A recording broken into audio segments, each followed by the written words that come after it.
மத்திய கிழக்கு நாடுகளிடையே போர் வராமல் தடுக்க ஈரானை சமாதானப்படுத்த அமெரிக்கா முயற்சி. சீன நாட்டுடன் பேச்சுவார்த்தையில் ஈடுபடுவதாகவும் தகவல் வெளியாகியுள்ளது. என்ன நடந்ததுன்னு இந்த வீடியோவில் பார்க்கலாம்.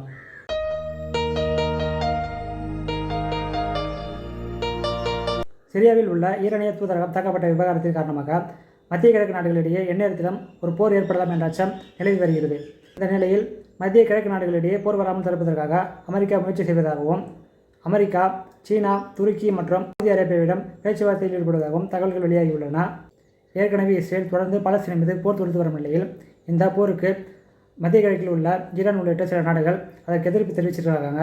ஆனாலும் அந்த எதிர்ப்புகளை எல்லாமே பொருட்படுத்தாமல் காசா பகுதியின் மேலே குண்டுமழை பொழிஞ்சிட்டு இருக்காங்க. இந்த நிலையில் தான் ஏப்ரல் 1ஆம் தேதி சிரியாவில் இருக்கக்கூடிய ஈரானிய எம்பசி மீது இஸ்ரேல் தாக்குதல் நடத்தியிருக்காங்க. இந்த தாக்குதலில் 3 முக்கிய இராணுவ தலைவர்கள் உட்பட 7 பேர் கொல்லப்பட்டனர். இந்த தாக்குதல் மத்திய கிழக்கில் பெரும் பதற்றத்தை ஏற்படுத்தியிருக்கிறது. சிரியாவில் இருக்கக்கூடிய ஈரான் எம்பசி தாக்கப்பட்ட விவகாரத்தில் ஈரான் இஸ்ரேல் மீது கடுமையான கோபத்தில் இருப்பதாகவும், அதனால் ஈரான் என்ன வேண்டுமானாலும் இஸ்ரேல் மீது தாக்குதல் நடத்தலாம் என்றும் தகவல்கள் வெளியாகியிருக்கின்றன. இந்த நிலையில் அமெரிக்கா இஸ்ரேலை எச்சரித்திருக்கிறது. எப்பொழுது வேண்டுமானாலும் ஈரான் இஸ்ரேல் மீது போர் தொடுக்கலாம் அப்படின்றும், அப்படி போர் தொடுக்கும் பட்சத்தில் அதை தடுப்பதற்காக இஸ்ரேலுக்கு அதிக அளவில் அயன் டோம் அமைப்புகளை வழங்குவதாகவும் உறுதியளிச்சிருக்காங்க.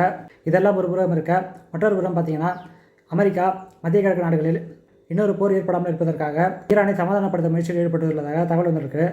அமெரிக்காவினுடைய வெளியுறவுத்துறை அமைச்சர் ஆண்டனி பிளிங்கன் அவர்கள் ஈரானுடைய வெளியுறவுத்துறை அமைச்சர்கிட்ட பேசியிருப்பதாக தகவல் வந்திருக்கு. அது மட்டும் இல்லாமல் சீனா, துருக்கி, சவுதி அரேபியா ஆகிய நாடுகளுக்கிட்டையும் பேச்சுவார்த்தையில் ஈடுபட்டிருக்கவும் தகவல் வந்திருக்கு. அது மட்டும் இல்லாமல் அமெரிக்காவும் பிரிட்டனும் சேர்ந்து மத்திய கிழக்கில் எந்த ஒரு போரும் ஏற்படாமல் இருக்க நடவடிக்கையில் ஈடுபட்டு வருகிறார்கள் என்றும் கூறப்படுகிறது. அமெரிக்கா ஈரான் கிட்ட என்ன சொல்லியிருக்காங்கன்னா, மறுபடியும் சிரியாவில் இந்த மாதிரி எந்த ஒரு தாக்குதல் நடக்காது அப்படின்ட்டு நாங்கள் உறுதியளிக்கிறதாக அவங்க சொல்லியிருக்காங்க. இந்த விஷயம் இஸ்ரேல் காதுக்கு செல்லவே இஸ்ரேலுடைய பிரதமர் நெதன்யாகு என்ன சொல்லியிருக்காருன்னா, சிரியா மீதான தாக்குதல் தொடர்ந்து நடக்கும் அப்படின்ட்டு அவர் சொல்லியிருக்காரு.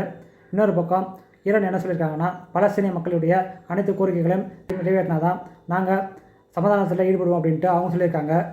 இந்த வீடியோ உங்களுக்கு பிடிச்சிருந்தா லைக் பண்ணுங்கள், கமெண்ட் பண்ணுங்கள். மேலும் இந்த மாதிரி வீடியோக்களுக்கு இந்த சேனலை சப்ஸ்கிரைப் பண்ணுங்கள்.